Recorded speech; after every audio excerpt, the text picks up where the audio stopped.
this story, I want you to listen for when I give my power away and when I take it back, and what caused me in the first place to give it away. And ask yourself, what do I mean by power?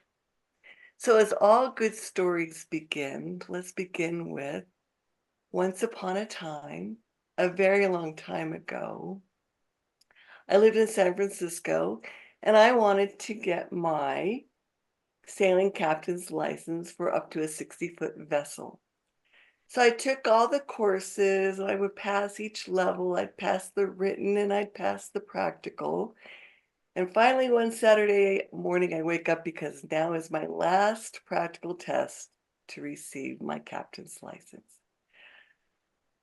Much to my dismay, it is a stormy, stormy day.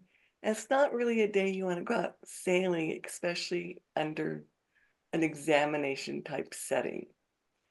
And then I thought to myself, well, you will eventually probably get caught in a storm, so it's a good idea to get out there and test your skills. I drove down to the club, and the examiner was a man who really had it in for me. You could see it in his eyes. You could almost see him rubbing his hands together like, oh boy, I'm going to break you today.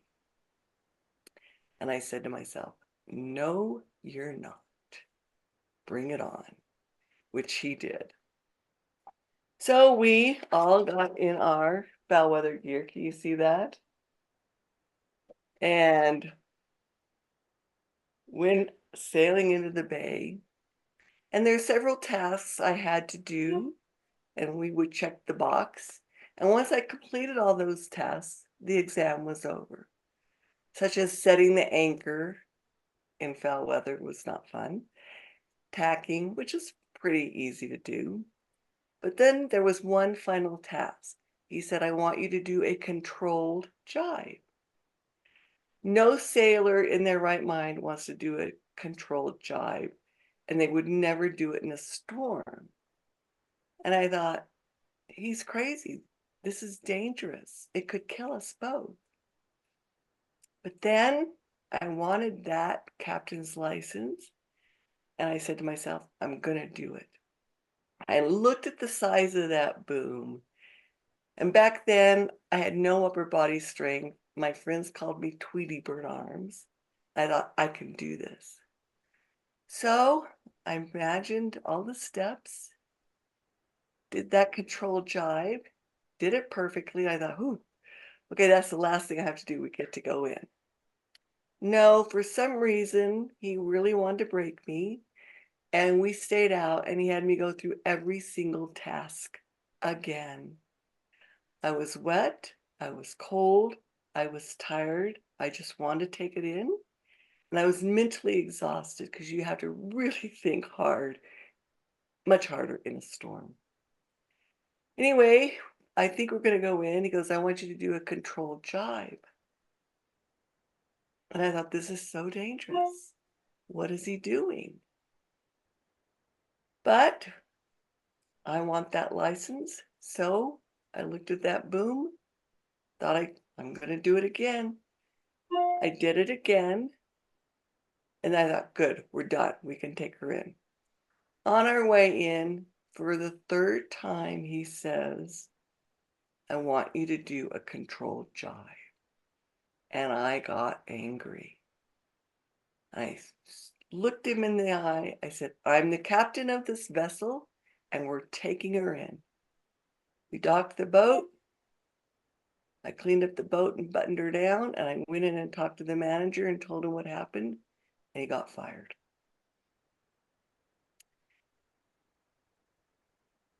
We all know pride comes before a fall, combined with being attached to an outcome. I gave my power away because I was attached to an outcome and let him have all the power, which put us in dangerous situations, and I was an accomplice in that as well. So here are ways we give our power away. Road rage. Someone cuts us off and we're hot. We're angry. We might say things to them. How many of us complain about the weather? It's outside of our control. We give our power away when something triggers us and it launches mental chatter. And how many of you cannot turn your mind off? If someone triggers you, you start thinking about how you want to respond. And the other way we can give our power away is our reactions to words. We give our power away to words. At the root of giving your power away is when your emotions, negative emotions, get the best of you. And the biggest culprit are our thoughts from an incident. And from that incident, we create an inner story and dialogue, which stir up more emotions. And we are robbed of our inner peace. So let's get practical.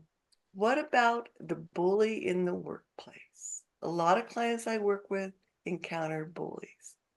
So what happens to us when someone is a bully?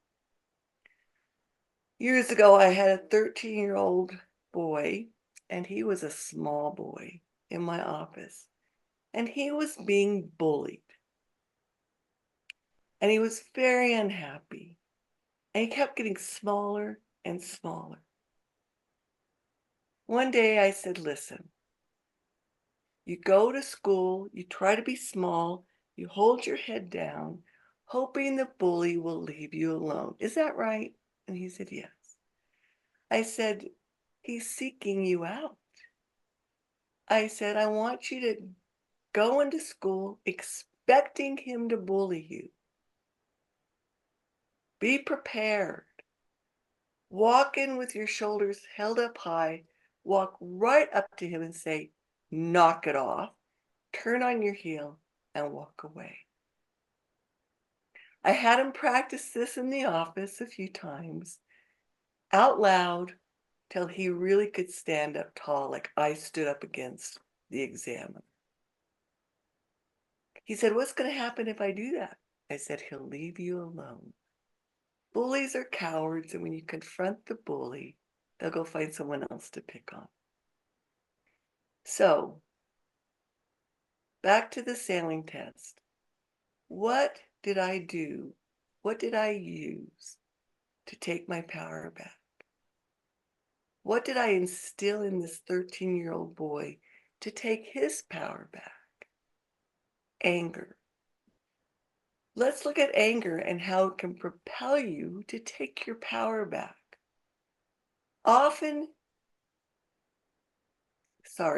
Anger often has negative connotations, and yet it is fire energy which can transform you.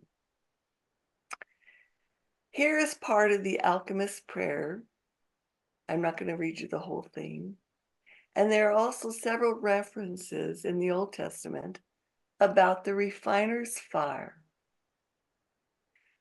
Oh, most singular and unspeakable presence, first and last in the universe, heighten the fury of my fire. Heighten the fury of my fire and burn away the dross of my being. Cleanse my soiled soul. Bathe me in your awesome light. Set me free from my past. Set me free from my past. Cut me loose from my boundaries. Our past can hold us captive. When we want something bad enough, it's our past that can be holding us captive from actually fulfilling it. Staying in your power is about not reacting and getting emotional from anything outside of your control. I cannot control the behavior or words of another person. The only thing I have control over are my words, my thoughts, and my actions. Everything else is out of my control. And this is why I tell my clients on a regular basis, let go of the outcome. When we are triggered by something someone has said, here's what I suggest to my clients so they do not spend 3 days mulling over how they want to respond. The emotions triggered are like striking a match. Imagine the match is struck. You hold it and allow yourself to acknowledge your emotions. Then blow out the flame so you do not do something and burn yourself. Oftentimes, if we react, our words burn us. I believe in replacing the negative with something positive. I tell them to send that person a blessing after they blow out the match. We are then freed up from the trigger and the 3 days of thinking of our response. I have CEOs who say, I'm not sending him a blessing. I said, oh, yes, you are. I give them three choices and I say, choose one out loud. Eventually, they will be freed up from that negative energy. When you send someone a blessing, it elevates you out of this negative realm. And the Dalai Lama said, when we send someone a blessing, we, the sender, are transformed into magnificent potential. I had a client walk in my office one day. He goes, I thought you were just talking about all this woo-woo stuff. But when I did send the blessing, I didn't think about it again. I did feel transformed. When you do that, it eventually becomes a habit. My sailing teacher could have passed or failed me. Because of his issues, I became tangled up in his energy, which set the stage for a battle of wills. Not a healthy dynamic. I had to let go of my pride, my inner fear of not passing. And had I done that, I would have stayed in my power and called him out on the second jibe, if not the first. And I may have decided to cancel until the weather was better.